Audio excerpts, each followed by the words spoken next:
Hi, everyone. Good morning, afternoon, and evening. Thank you all for joining today's webinar, Introduction to Urban Food Systems. My name is Maha Sheikh, and I am the Communication Specialist at the Feed the Future Food Systems for Nutrition Innovation Lab at Tufts University. As more attendees are joining the webinar, I will begin by briefly going over the Zoom logistics. Next, please.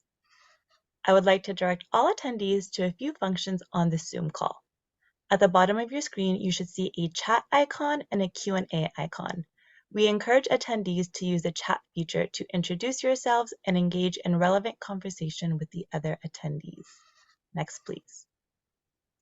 If you have a question for our speakers, we ask that you submit them using the Q&A feature. We have allotted 25 minutes in total of this webinar for Q&A. Next, please. It is now my pleasure to introduce Dr. Patrick Webb, who will be the moderator for today's session. Dr. Webb is the Alexander McFarland Professor of Nutrition at the Friedman School of Nutrition Science and Policy. Until 2005, Dr. Webb was the Chief of Nutrition at the United Nations World Food Program in Rome. Today, he is the Director of the Food Systems for Nutrition Innovation Lab. He has served on numerous task forces and global advisory panels, including currently serving on the high-level panel of experts of the Committee on World Food Security. He is technical advisor to the global panel on agriculture and food systems for nutrition, and serves as one of the commissioners for the ongoing Eat Lancet 2.0 study. Patrick, over to you. Thank you, Maha. Welcome, everyone. It's lovely to be part of this once again. I hope the summer has treated everyone well. This is the latest in our series of webinars organized with Thriving Solutions, focused really on circular economy issues, reducing food loss and waste, and so on. It's wonderful to have Seta again with us today, as well as John, who's an industry expert. He's going to give us concrete examples from the ground. And it's a very important issue, urban food systems, because by far now there are more consumers in urban areas than anywhere else in the world. More people live in urban areas than in the world. And the implications of that for food system functions are sometimes ignored, as if rural areas feed the cities. But what does this mean for circular economies is what we're going to be discussing today. So we're going to start with Seta, who's an amazing advocate for sustainability issues, particularly focused on circular and regenerative economies in water-scarce regions. Seta co-leads the Global Food is Never Waste Coalition, which is linked to the UN Food Systems Summit, and she's on the board of United Cities. She has a master's in climate change and development, and she founded Thriving Solutions, CEO, which is a consulting firm focused on sustainability issues. Seta's going to talk for about 25 minutes. Then we will have a Q&A relating to her presentation before moving on to John, who is vice chair at the World Union of Wholesale Markets and general manager of the Central Markets and Fisheries Organization. And they actually administer in real time 2 central markets and 11 fish markets in Greece, in Europe. So John holds an MBA, but I understand is currently working on a PhD, which is focusing on how food markets are incorporated into the urban tissue, the fabric of urban areas. So please send your questions through the Q&A, introduce yourselves in the chat, and we'll go straight ahead to Seta's presentation. Over to you. Thank you very much, Patrick. Good morning, good afternoon, everyone, wherever you are. It's my pleasure to be with you here today. So I can no longer hear you. Hello, thank you, Patrick. Good morning, good afternoon, everyone. It's a pleasure to be here with you again, and hope that we have a lively discussion at the end as well. So Maha, can we start? Next, please. So let's start with what are urban areas, since we're talking about urban food systems. So when we refer to urban areas, we're referring to densely populated and well-developed regions. And usually inhabitants of those regions do not work in the agricultural sector, most of them, in contrast to rural areas where we have a high population percentage that is working in agriculture. Now, around those urban areas, there are what we call peri-urban areas, which are transitional areas between the urban and the rural. They are not as densely populated or well-developed as the urban areas, but also much more developed than rural areas. Next. So why is it very important to look at the urban food system? It's because, as Patrick mentioned, the world is becoming more urbanized. So if we were looking at 30% of the global population was living in urban areas around 70 years ago.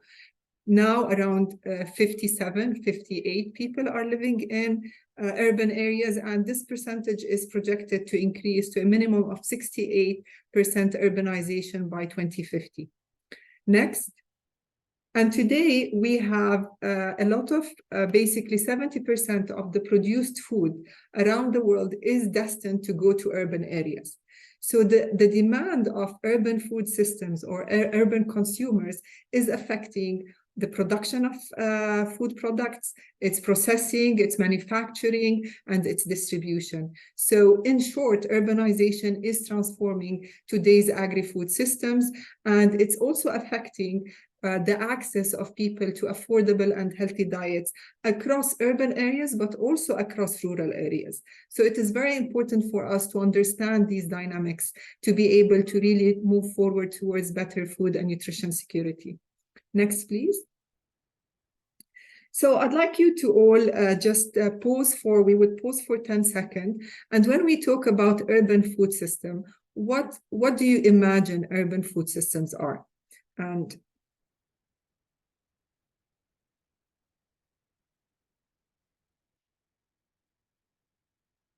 so many people, I'm not sure if when we talk about urban food system, they imagine urban gardens, rooftop gardens, vertical farms, what is mainly production within cities. So now that is a component of urban food system, but it's not exactly what we refer to when we talk about urban food systems. And next, please.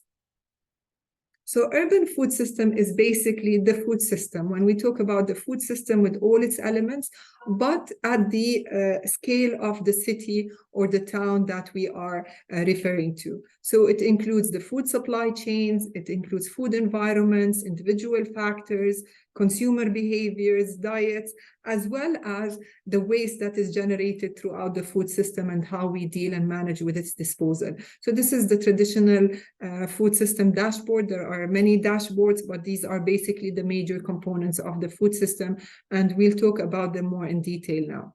Next, please. So the key elements, if we go to them, we'll see that there's the value chain, the food environment, and the individual factors. And these key elements affect consumer behavior. They affect diets, which are other key elements of the food system. And then we have the third component, the final component or element, which is the waste management, which is much more important as an element in urban food systems than it is in generally in other food systems. Next, please. So if we're looking at food supply chains, when we want to evaluate the urban food system, we're looking at production systems. So we're looking, what's the percentage of urban production system? How is it being produced? We're looking at peri-urban production. We're looking at local rural production within the country, but then we're also evaluating and assessing imported food. So there are different mixtures of food that comes to urban cities, and it's very important for us to understand where is it coming from, how is it being produced, is there a diversification, what's the sustainability and resilience of those supply chains. And then we're looking at the storage and distribution. So we're looking at what is the status of the infrastructure, particularly regarding the local production in terms of roads, in terms of storage. Then in terms of ports, we're looking for imported foods. Is it airports, water ports? So this is all aspects that need to be evaluated and assessed. And then particularly after COVID, this emerged the need and importance of looking and analyzing strategic storage reserves. How are they managed? What's our infrastructure? How many months will it take us? These are all aspects that need to be considered when we're looking at it. Then we have the processing and packaging. Is the processing and packaging happening within the cities? Is it happening in peri-urban areas, in rural areas, or are we importing most of our food already processed and packaged?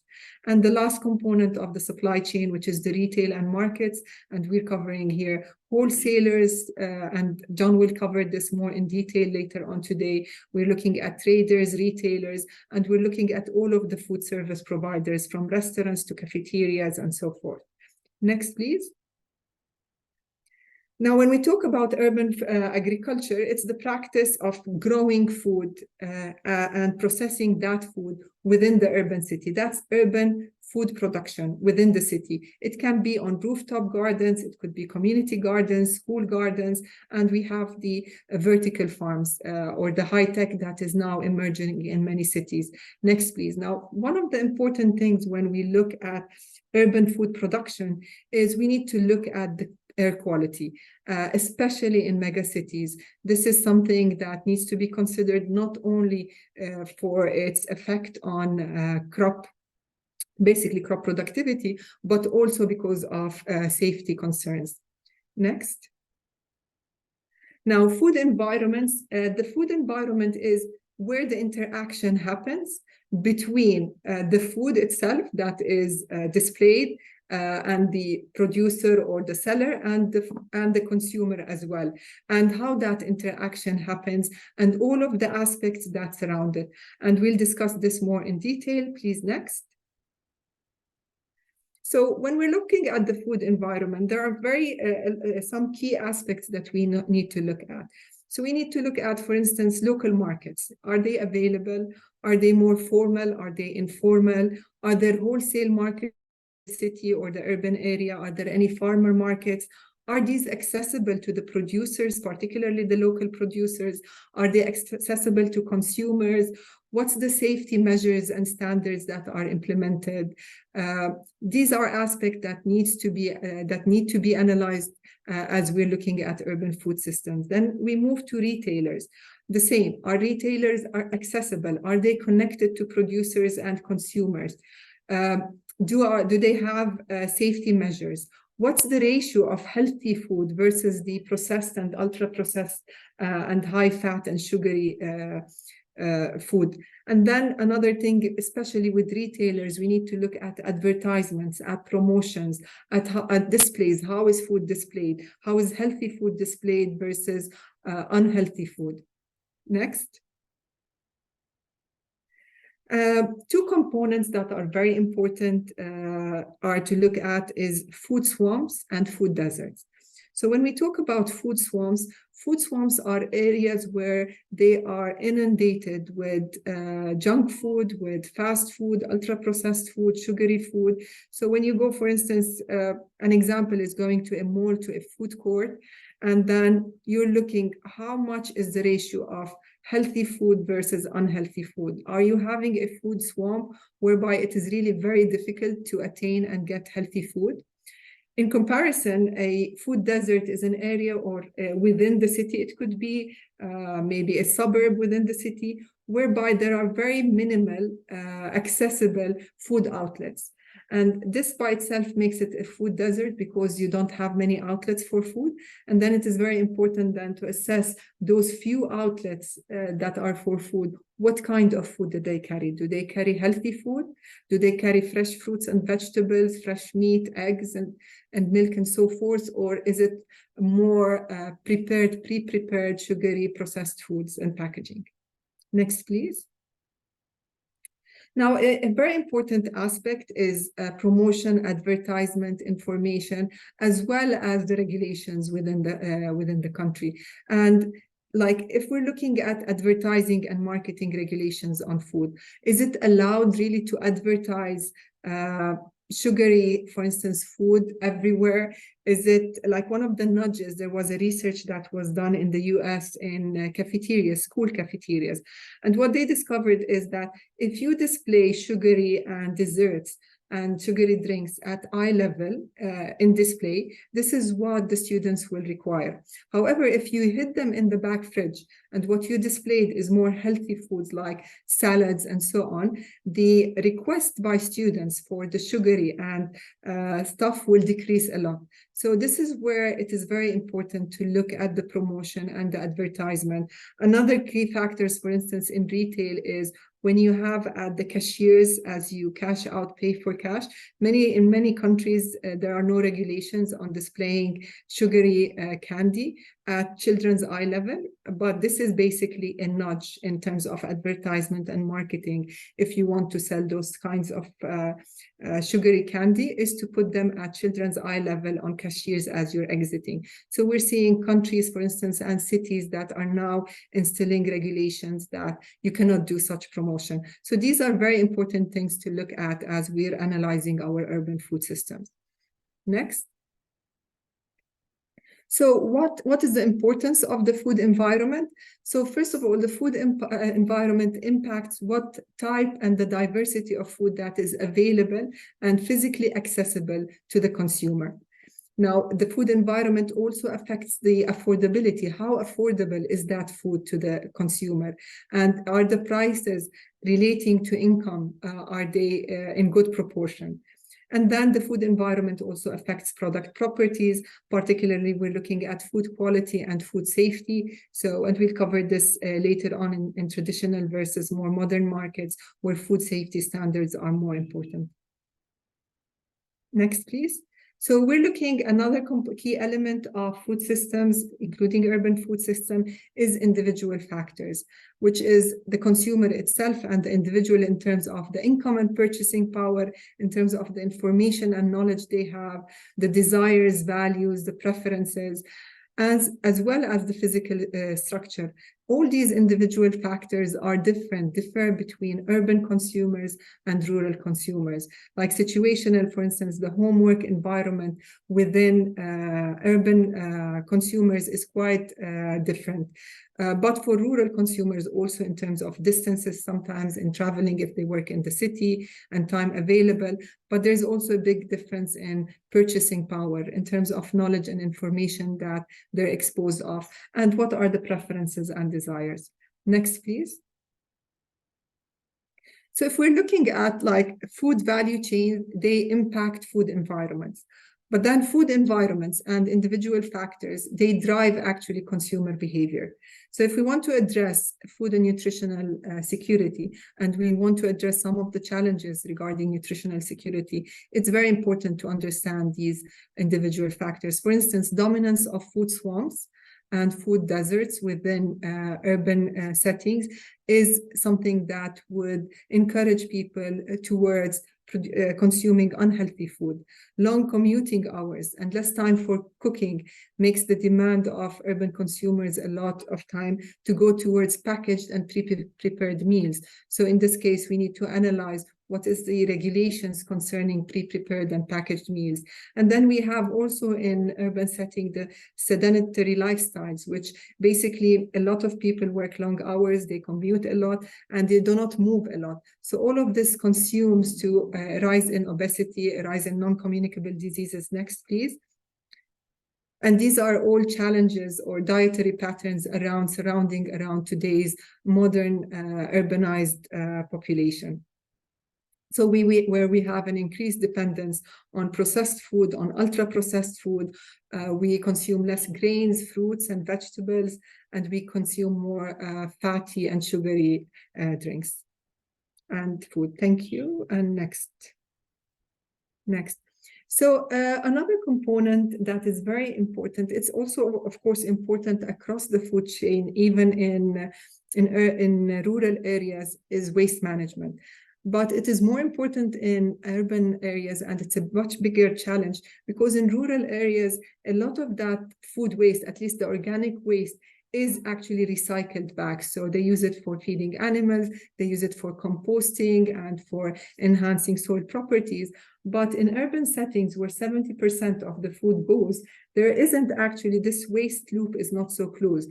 So we have a lot of waste that occurs between production, distribution, food storage, handling, and consumption. And this includes both edible and inedible food, which is a type of organic waste, but it also, there is a high percentage of food that goes to urban areas that is packaged, pre-packaged. We use utensils with it. So this is a major, also another waste stream that is very closely tied to the urban food system. Next. So if we're looking that 70% of produced food is destined to urban areas, and then we take the other figure that 40% of produced food for human consumption is actually lost or wasted, with more than half of it going to waste, which is basically at consumption sites, we have a large amount of organic waste that is coming from the food system in urban areas. And this has a lot of negative impacts. First of all, there's the economic impact. For most cities, they import their food, whether it's imported, produced locally within the country or imported from abroad. So it is an economic loss. But then also organic waste, when it decomposes, it releases methane gas, which is a very highly potent greenhouse gas. But then also it releases the moisture that is in it. So if that moisture goes into the landfill and it mixes with surrounding waste, and if there are no regulations for managing hazardous waste, we have a sludge, a very toxic sludge that is produced. And if the landfill is unlined, which is most landfills in most developing countries are unlined, this basically contaminates land, the soil beneath it, but also it can seep into the groundwater and contaminate groundwater resources.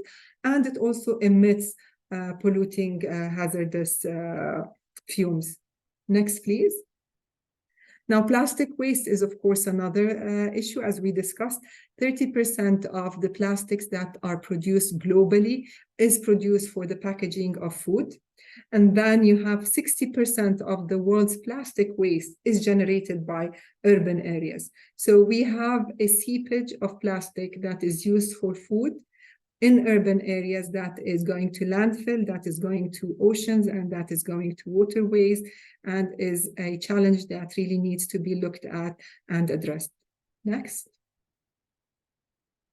So we're looking at valorization. So we have a very high amount of food, of organic waste due to the food system that is being generated in urban cities. So how do we deal with it?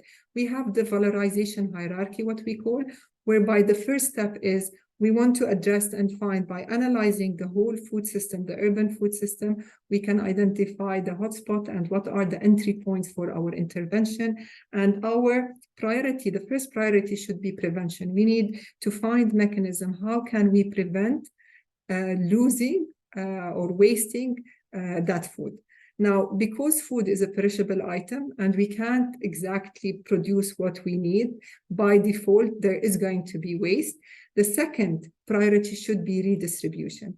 What food is still available within the cities that is still fit and safe for human consumption, and how can we redistribute it and make it available to more people so that we can enhance food and nutrition security. Now, the remaining organic waste, it could be edible, it could be inedible. We look at ways to upcycle it into food products. For instance, there's a company in the US that has basically from the skin of fish, which is, and many times is disposed of, considered inedible, they do healthy snacks, dried healthy snacks of skin fish. And there are many other examples as well. So this is upcycling food. Now, the fourth priority is we look at how can we repurpose those edible and inedible components that are no longer fit for human consumption and we can't get rid of them into animal feed. It could be for livestock, it could be for poultry, fish, but also for insects that could be fed.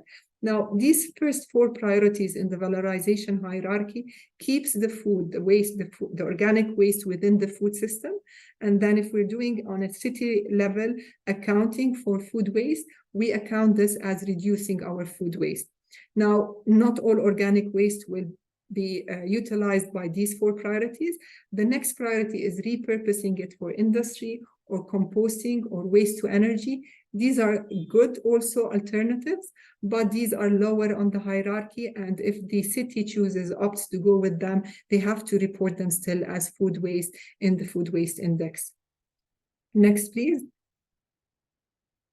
So we don't have time to go over all of the steps of the hierarchy, but I'll cover redistribution today just because it's so important in cities. We are seeing growth of slums in city, growth of homeless people, growth of people who cannot afford a healthy diet within urban dwellings. So redistribution, and there are many ways to redistribute food. So we have food banks, we have community fridges, we have reduced price outlets, are all avenues for doing food redistribution. We also are seeing a rise in apps in cities whereby people who have surplus food can connect with people who need food and food can be exchanged. These are all innovative ideas that could be implemented within urban food settings. Next, please. So I'll conclude my presentation with covering the different types of food systems that are available within urban systems. I'm covering 3 types. John is going to cover 1 emerging type as well, I understand, after COVID. So the first food system type is traditional and informal food systems. So these are usually where most of the food is locally produced, is produced by small farmers, and it is destined to local food consumption. The supply chains are very short. Seasonal food is available in the market, not all types of food all the time. The processing, the packaging, the food environments are very basic usually, and food safety is not something that is really considered and looked at. Usually when we have in urban settings, it's mostly concentrated around traditional and informal systems. We have usually high rates of malnutrition and infectious diseases. And usually in these settings, the population or the city would be more on the poorer side. So we would have that food would be constitutes or takes a large percentage of the household budget. So the circumstances are quite different than in other urban settings. Now, the second type of food system is modern food systems. And this is where food systems are very industrialized. They are highly concentrated. We have global supply chains, long supply chains. A lot of the food is imported. The infrastructure is really solid. But on the other hand, we have high availability of what we call convenient food. So we have packaged, ultra-processed food, sugary food, and food that is basically not so good for our nutrition and health. But on the other side, food safety is a major component that is looked at. There are compulsory regulations around it. And usually these are more affluent cities where food constitutes a small percentage of the household budget. Next. The third type of food, we can have cities where we have a mixed food system. So depending on especially mega and big cities, we can have some suburbs that have more traditional food systems and some with more urban food systems, or at the country level, it's more of a mixed food system between both of these. I think with this, I'm coming to the end of my presentation. Thank you very much. I look forward to your questions and to the discussion afterwards. Thank you. Thank you, Safa. You covered a lot in a very short time. A lot of really interesting material there, and people have been saying in the chat how interesting it is. So we have some time.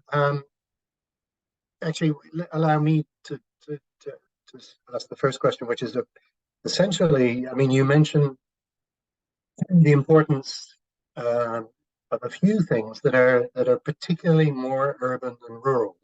Just give you a chance to elaborate a little bit on that. What is specifically more urban than rural?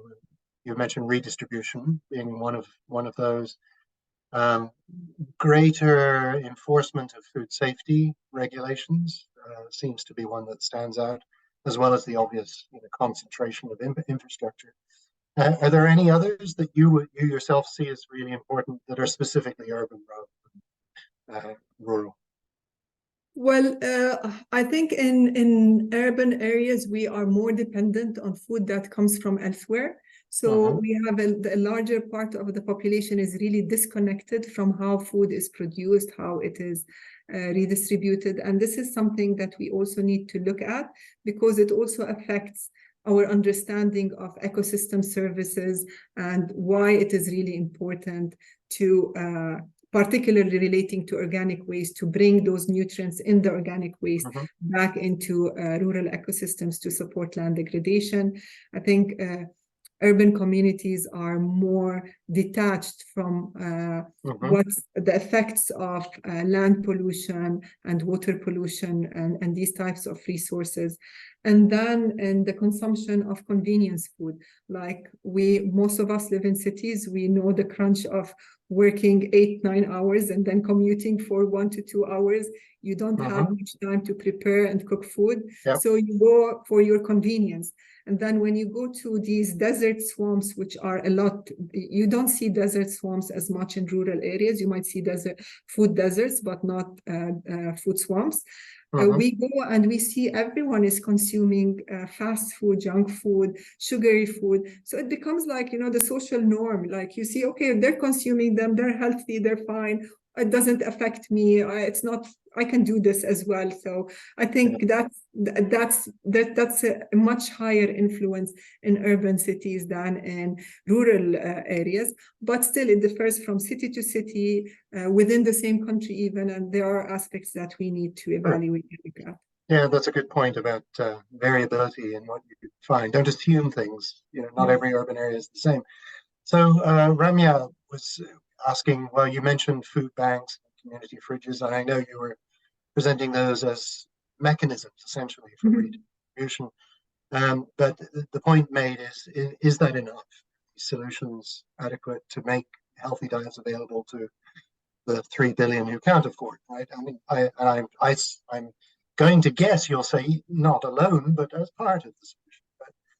It's a mixture. What There's you not thinking? no single bullet, unfortunately, that we Yeah. can solve everything, but we can do what we can. So this minimizes food waste, but it also increases food security.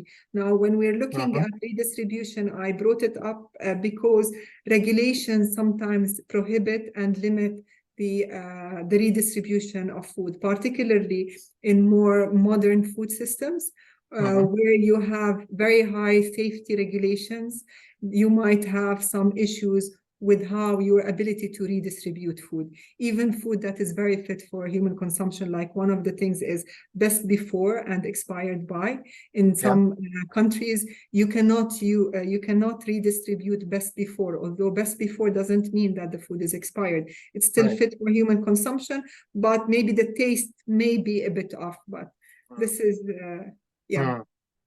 So Rima was asking about, well, in a sense, making the point that maybe there's not enough attention to not just nutrition, but to food waste and circular economies in school curricula or by governments, in fact, hiring people to take these on. I would agree. I assume, do you agree that we should be teaching more of this and making roles in this space more explicit within government hires? I think that awareness and education is key for any social change. You cannot impose social change like you can impose it, but the minute you release the regulations, people go back to their habits unless there is a conviction inside, and that conviction can only come from really knowledge and awareness. Now, knowledge and awareness by itself, on the other side, is not enough without the policy, so they complement each other. Yeah. You mentioned, it could be that many people are not that aware of the air pollution dimension of urban production. Could you just say a few words on that as well? What kind of problems do you see? So it depends, first of all, if you're producing your urban food in open spaces like house gardens, rooftop gardens, that means that, first of all, the pollutants in the air they come down to the ground at one point. So they come, you have to wash them maybe better, but they impact the soil in terms of, depending on what is the contaminants in the air, they can contaminate the soil and the water, and they increase now in terms of productivity. There is already research that the productivity goes down. But then depending on that food, we also need to look at what is on it. Like many people, when we take something off the tree, sometimes we don't wash it because we say it's clean, you know, or we wash it very superficially. But if that has some chemicals from the car fumes or from something, if there's industry in the city, that could pose a health hazard. So it is very important. It's not to undermine that urban greenery is very important. Trees are a cleaning mechanism for our cities. It's something we need to look at depending on the dimension of the city. But we need really, as we are encouraging local production within urban areas, we need to look at the air quality parameters so that we equip the people with the knowledge on how they can go ahead to ensure safety as well as productivity. I also and this applies also to the various stakeholders, not just consumers, right? The other stakeholders, including businesses, hotels. There's chat going on about hotels redistributing food, but of course, food industry has to play a role in this as well. Yes, and I saw one of the comments was that I was talking at the individual level and not the policy. I am also talking at the individual level as a policy or decision maker. So decision makers within institutions, they need to take these into consideration to be able, first of all, to issue proper legislation, because legislation and policy is key. So not only for the redistribution, even for the upcycling of food. If we're looking at upcycling food, if we're looking at organic waste going for animal feed or insect production, there are in some cases regulations that prohibit this. So we basically go then to waste to energy, which is at the bottom of the pyramid. So the regulations are very important. And then in terms of policymakers and decision makers, economic incentives are very important as well, because sometimes prevention and redistribution costs money. So it is cheaper for the organization to dispose of this extra food than redistribute it or prevents its loss. So you need to have some economic incentives out there to get them to go and do this extra mile. It has to be intentional, part of the mission itself. On that issue of economic cost, Solomon was saying it's important to understand the economic drivers, and you mentioned that in terms of time poverty and lack of ability to do the right shopping and things like that. But are there other issues in terms of economic drivers of these issues you want to talk about? So there is these issues that you mentioned, Patrick, but then there are the issues around basically food waste, the economic drivers. In many urban areas, you don't pay basically depending on the amount of food waste you generate for it to be able to be managed to be collected and taken. So and organic waste in most urban areas constitutes around 50% of the waste that goes to landfills. So if you want really to decrease food waste, you need to look at how can you incentivize people to adopt not only households, but also hospitality, retailers. How can they go towards prevention and redistribution in terms to cut their costs for waste disposal and so on? Yeah. But there are, of course, other mechanisms a lot, particularly for healthy food and diets. But we won't cover those today, but there are many incentives, economic incentives that could be put in place for encouraging people to consume more healthy, fresh fruits and vegetables and so forth. So just a couple of last questions before going over to John. But one, so we've talked about the economic drivers, the cost, individual choice, and the need for change in behaviors. But what about the role of innovation technology? Are there things emerging that can be helpful in this? Research and innovation is key. Like our understanding is evolving every day. Our understanding, first of all, of nutrition aspects. If we looked at just 50 years ago, at the start of the Green Revolution, our understanding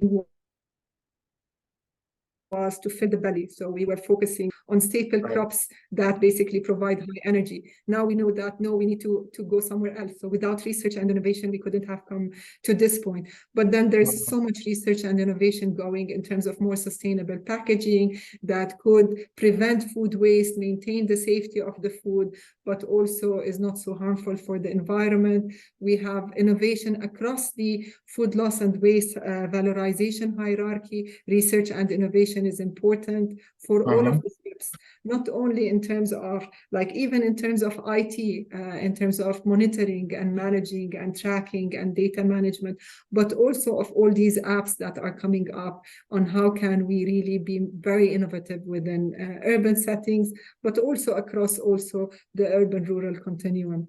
Yeah, no, and in many ways, this is very promising. Right? I mean, it's, these are huge challenges, but the opportunities seem to be growing with the availability, the spread, dissemination of new technologies and new approaches.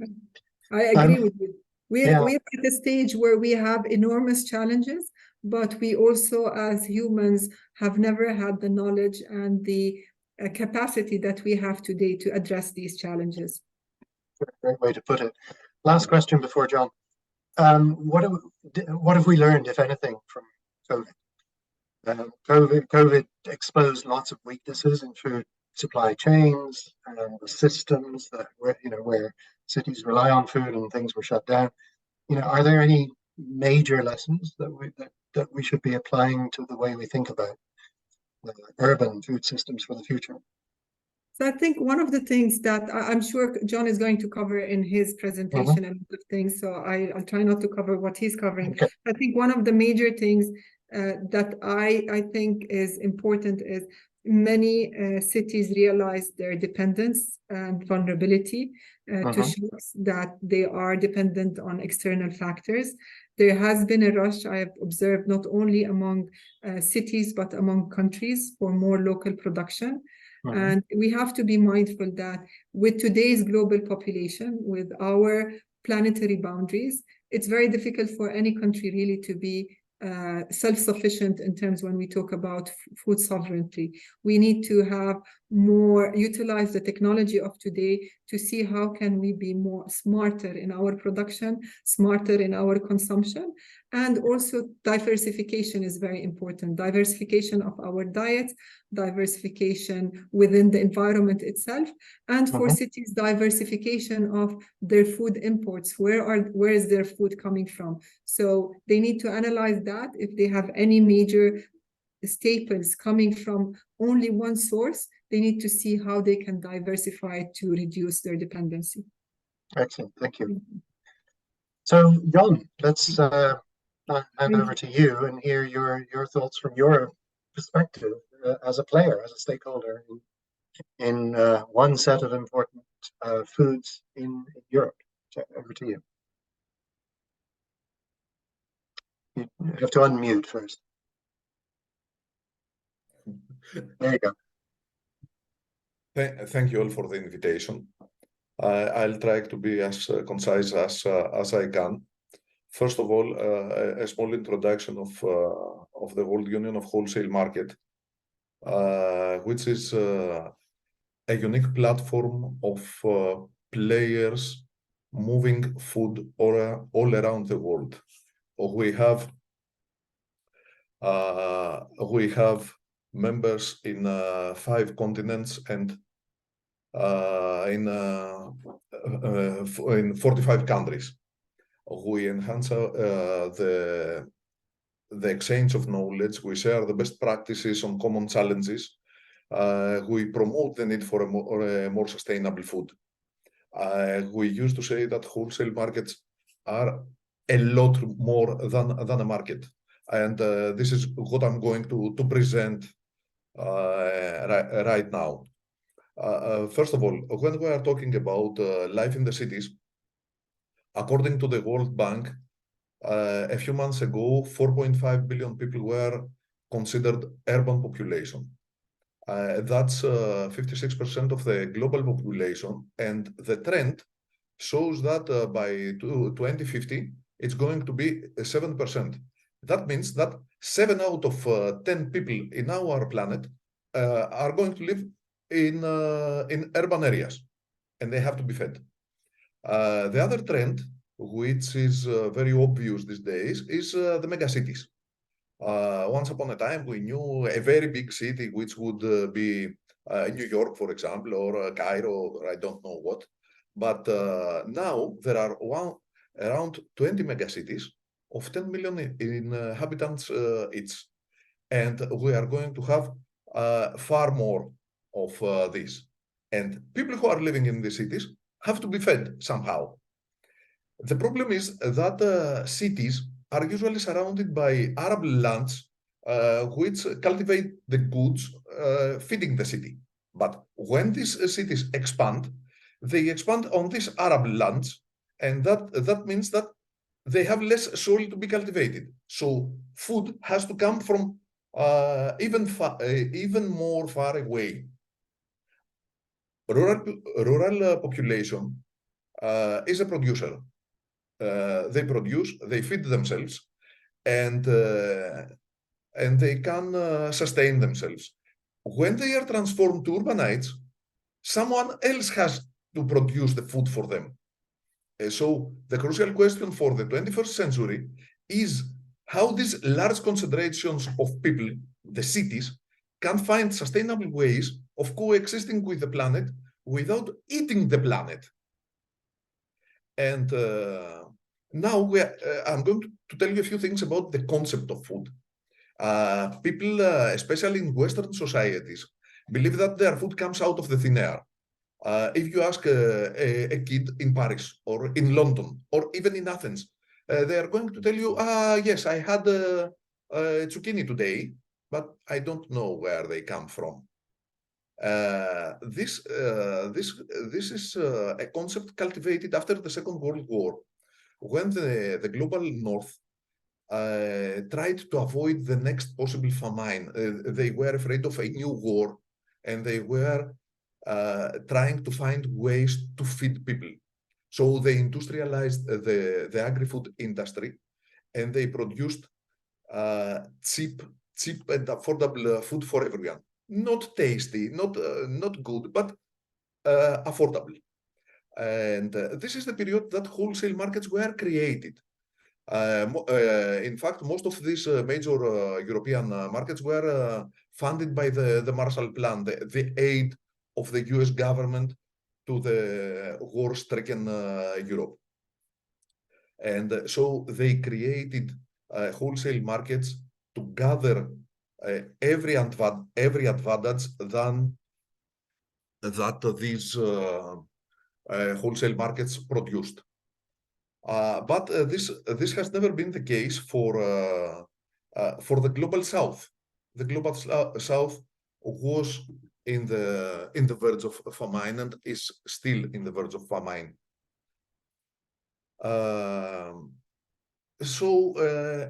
What about wholesale markets? Since the dawn of human societies, food was the thing that used to stick people together.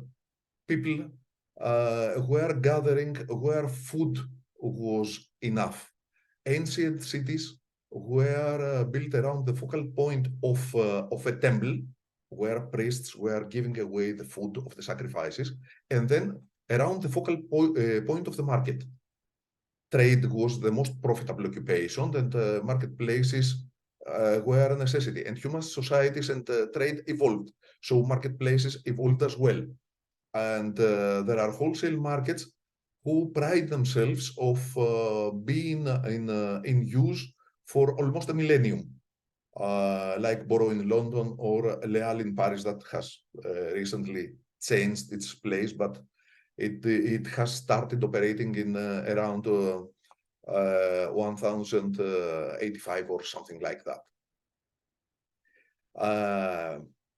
People seem to ignore that behind our food there is a very complex chain with a variety of links.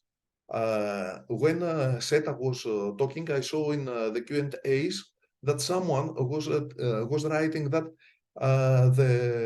the food system is very complex. Yes, it is. An urban supply system is very, very sophisticated. There are many links, and people seem to ignore them, and they only remember of them when there are expensive produce, and they want to blame someone. So if we are trying to discuss about markets, there are usually 5 stages of integration. The first one is a market where everybody sells everything to everybody. There is no specific law, there is no applicable law, just a place where people gather to sell and buy. But something important is acquired there, and this is the information. This is the most primitive form of market, and it's still obvious usually in places of Africa or some in Southeastern Asia. The second stage is the stage where the state starts intervening. It separates wholesale from retail, and they apply trade laws. To do so, they start creating wholesale markets where things are being sold in large volumes, and there are other things which are sold in retail. The third stage is the stage that Western Europe used to experience around 70s or 80s, and now it's evident in most countries of South America, where more than half of the produce pass through the market. So every major player is within the market, and in this context, the markets become price regulators. The goods which are sold in the markets are those who are stating the price.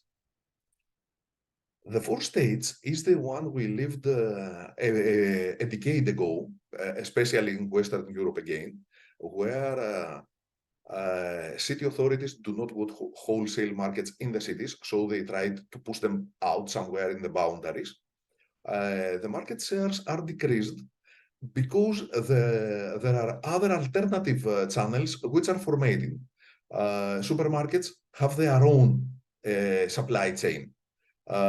We have e-commerce, which is rapidly expanding and overpassing markets. Now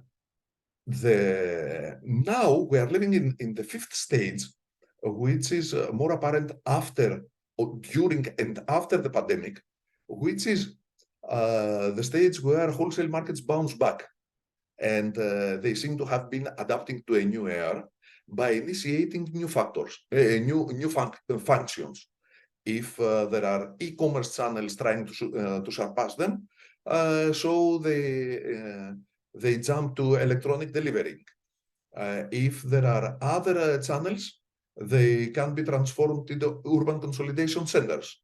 They provide warehousing. They provide cold chain services, and this is what we are living now in most European and American and North American countries.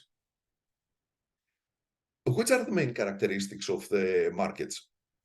So far, most of them have been already told by me, and it's the characteristics that I have already told you. It's, first of all, they are close to the city they have to feed. They have everything in large numbers.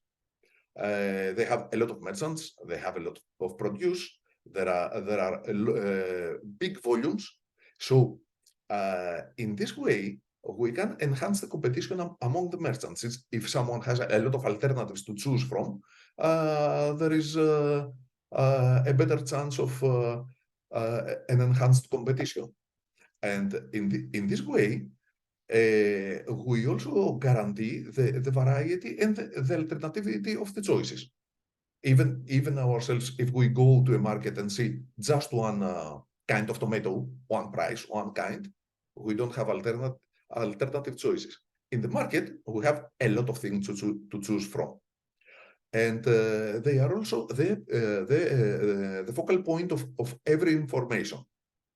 Since all these people who are trading are in the market, we have information about the prices. We have information about the quantities. We have information about the qualities, about the demand. So we can have a general view of the food supply chain as a total. And something that is a very catchy phrase is that they are democratic institutions. Don't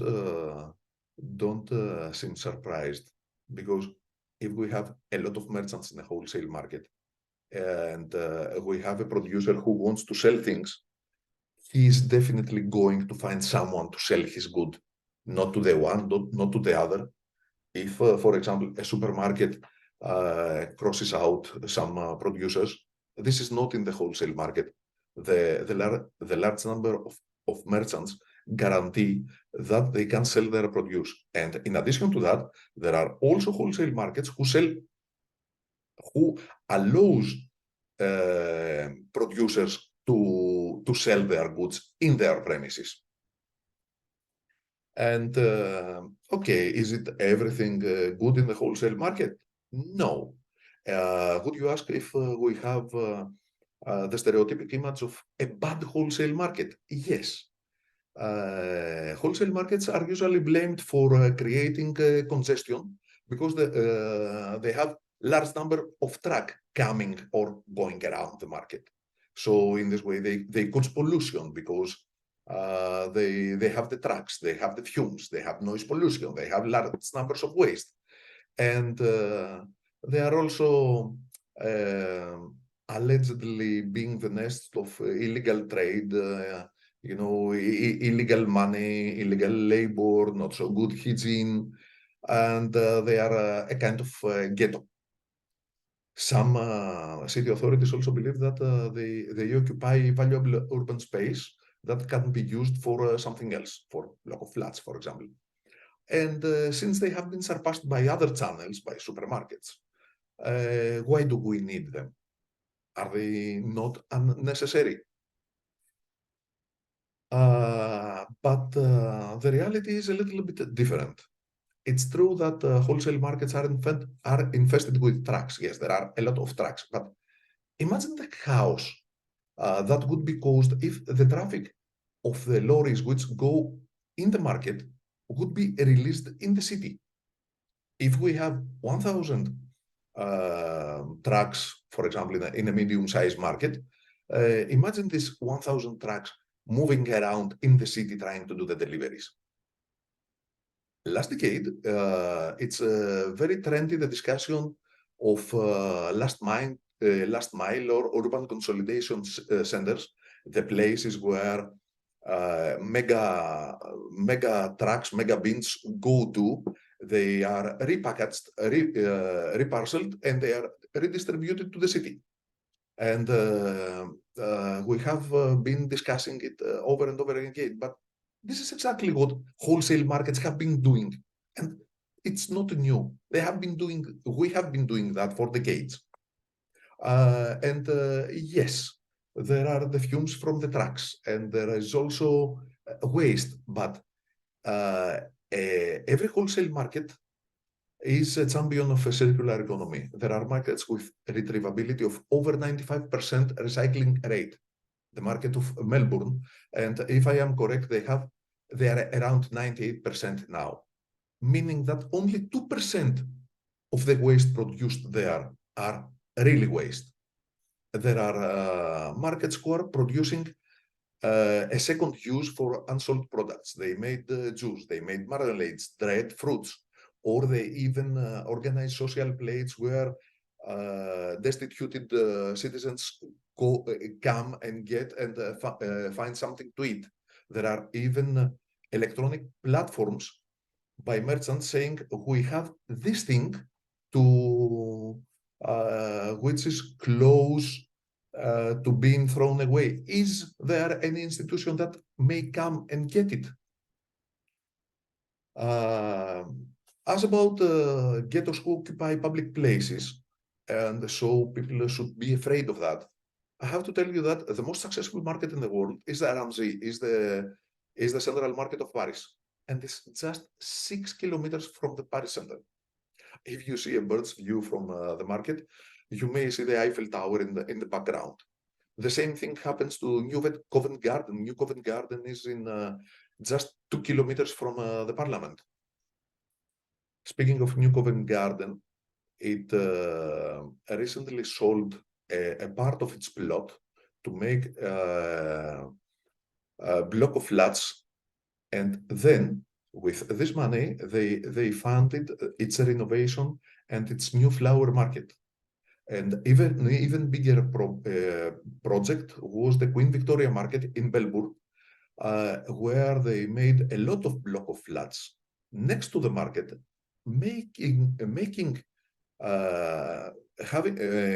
hitting two birds in one stone. They managed to get the plot renovated, and they also had new customers. And there are wholesale markets hosting festivals, local cuisine events, promotion of culinary events, picnics, theaters, and they are literally public places. So are wholesale markets useful? Wholesale markets have been catering cities for centuries. The role of the wholesale markets is to bring together supply and demand for fresh fruits, to organize the accessibility of fresh quality products in a more efficient way. Modern wholesale markets benefit a lot of food system actors and are the most efficient, most inclusive logistic platforms, ensuring food security at both the local and global levels. And finally, the pandemic, it was the question that Patrick asked Seta, proved that a wholesale market is more than necessary to a city center. Wholesale markets were really resilient. None of these stopped working shut down at all during the pandemic, and they managed to sustain the food supply chain. This is it. I hope I haven't tired you. I'm open to questions, whatever. Thank you, John. No, very interesting, and some people have been commenting how, we don't learn. Many of us don't learn much about wholesale markets. It's just assumed, they function. As you said, they've been around for millennia as consolidation and logistics functions, and continue to be so. Ramya is asking, clearly you spelled out that there's a lot of focus on reducing food loss and waste and recycling of food, which is excellent to hear. But Ramya is asking about, is there discussion on food system transformation? I suppose in the sense of efficiency gains of doing things differently, and the focus, bringing more focus to play on essentially perishable foods, right? Foods that are highly nutrient dense versus calorie dense. But is there discussion in the wholesale world about transformation of markets? Well, markets have been evolving. Markets are doing a lot of things. It's not the stereotypic image of a producer going things to the market and then someone goes and buy them and goodbye. There are more of that. They are. I told you that they are trying to find a second life to the.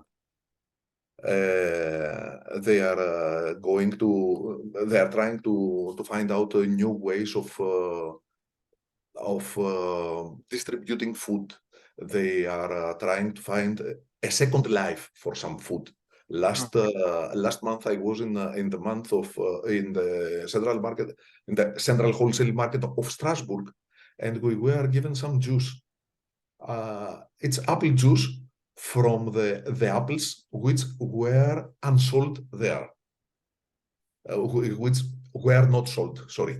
For example, Athens, in Athens, our company is teaming up with the University of Athens in trying to make money out of rubbish, literally. In our fish markets, we're trying to find a way to see what happens to the scales and to the spines of the fish. The university told us that with the proper exploitation, we can make them biomolecules of high value, like hyaluronic acid. So there are hundreds of things that can be done, and it's not just the food supply system that we knew it a century ago. We have parceling, we have reparceling. People are moving to more convenient food. So if you go home, you just put it in the microwave and you eat it. But if you want to do that, you have lots of preparation, lots of things to do in the factory or in the parceling facility. So yeah, interesting.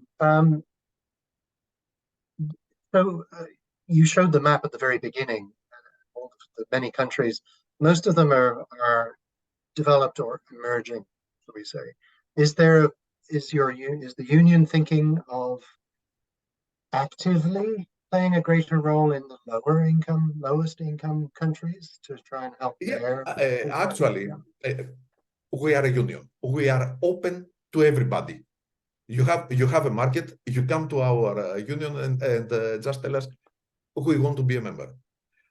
In fact, even the fees for the members are not flat. We cannot put in the same bag Ramsey I was telling you about, or Athens market, which is a medium-sized market, with a market in Dhaka, for example, or in Senegal. So we really need these markets to us. With us, we provide know-how. We do not sell it.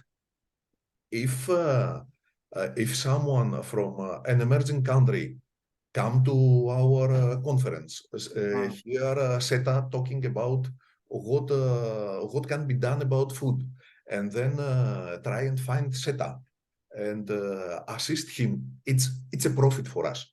As a union, we are getting profit for the progress of our members. So yes, we would like to have members from all around the world. That's simple. The reality, yeah.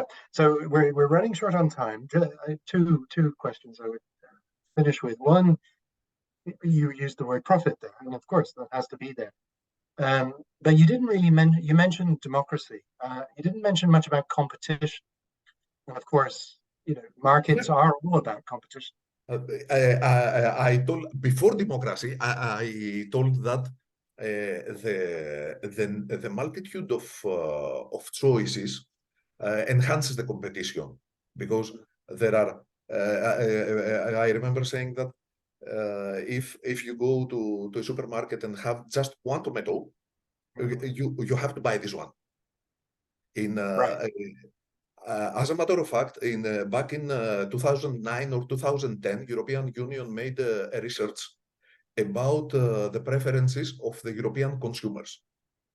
It appeared that the most satisfied customers from the quantity and the prices of the fruit and the vegetables are Greeks, Cypriots, and then Italians.